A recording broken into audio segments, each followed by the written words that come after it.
Good morning, good evening, or good night, depending on whenever you're watching this. Welcome back to the channel. Topic today, you might have to suffer the world and all of its negativity, even though you're praising and worshiping God every single day. You know what's funny? Whenever we, I say we, whenever I want to draw near, whenever I want to draw near to God, it always seems that there's always a distraction that comes and tries to interfere with that. But the good news about that is that you have the authority and the ability to drive out demons in Jesus' name. So I just want to encourage you to have confidence in your authority.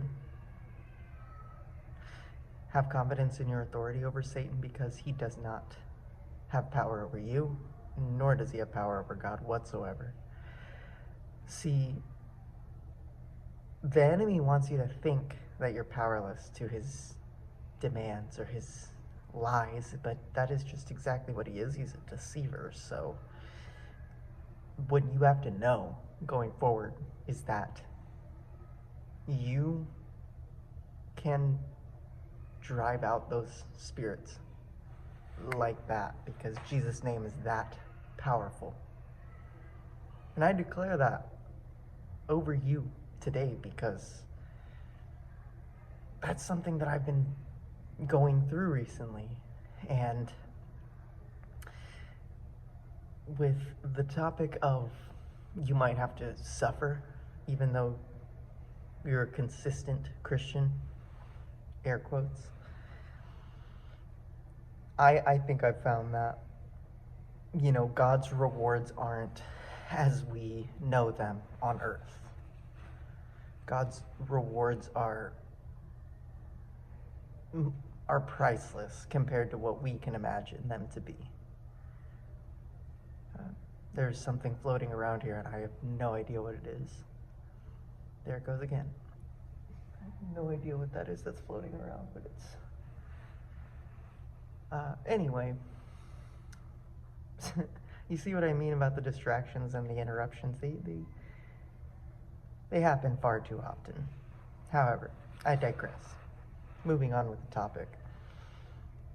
You see, the issue with, quite frankly, men today is that, we don't speak out on these things. We don't have the confidence like we once had in our culture to stand firm and know that we don't have to rely on our own strength. We don't even have to rely on our own food. You know the verse in Matthew where he says, man doesn't live on bread alone, but every word that flows from the mouth of God. You know that. You know that to be true. We know this to be true. It's written in all of our hearts. So you have the authority. You have the power.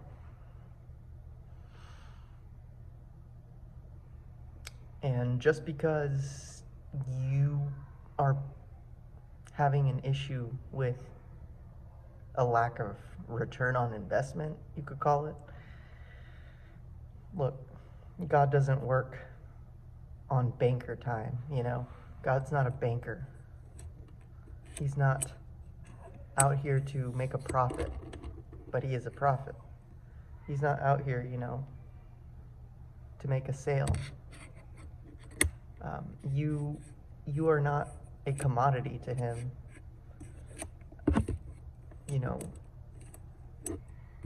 So you don't need to think about yourself in terms of being bought or sold or rewarded or punished. Because the fact is that we can't even perceive his greatness on this earth. We have a good idea of what it looks like, for sure, but as far as the rewards, you don't even understand the kind of plan God has for you going forward. So you see this struggle. You're living in your car. You're on the street. You're about to get evicted. You can't pay rent this week. You can't even see how this is a blessing in disguise. Watch out. Watch out. He's talking about things that we don't want to hear. Watch out.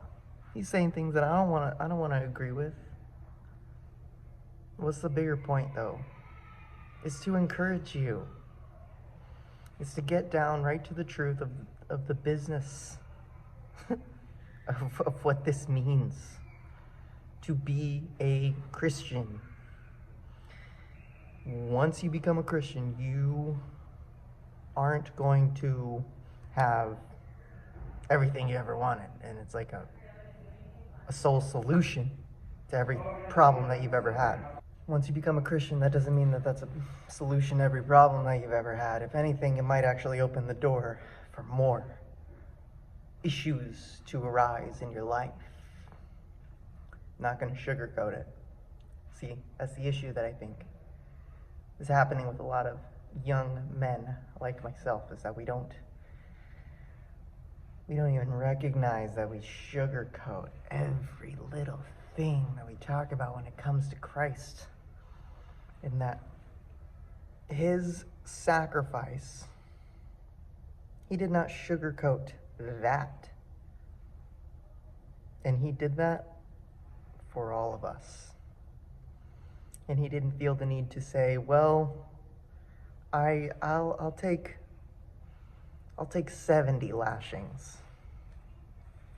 Or I'll take 10 lashings and a crucifixion, but I'll have a wagon carry the cross, you know. There was no bargain to it.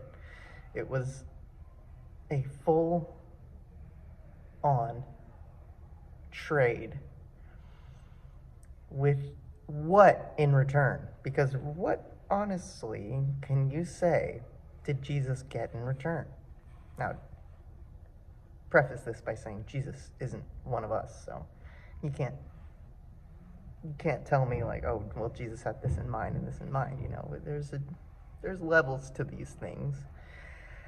But think about that, because it's related to what I'm talking about when I say, when you accept these things, you might not find that you get everything that you've ever wanted. Okay, I gotta start heading out.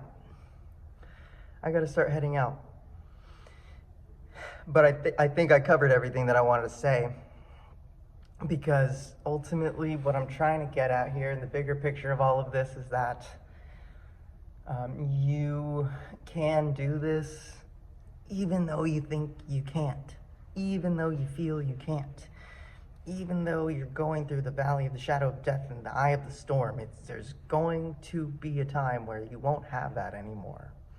What goes up must come down. That's just how it works. But it's still on you, it's still on me to continuously seek his kingdom every single day, as if it was our last, because you never know when it actually could be your last. So I'm telling you this today right now because I'm encouraging you that you might think that everything is over. You might think that everything is done, but it's already been finished. It's already done for you. The most important factor that has ever mattered in any of our lives has already been done, and that was his sacrifice.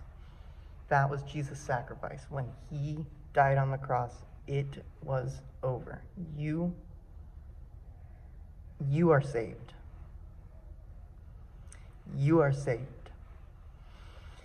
So, I want you to really, I guess, understand what that means to be saved. And that you don't You don't get life to be on easy mode. You don't get that. I don't experience that my life is on easy mode ever since I became a Christian. Because in all reality of it, if I can be honest with you, it's actually become a lot more hard. So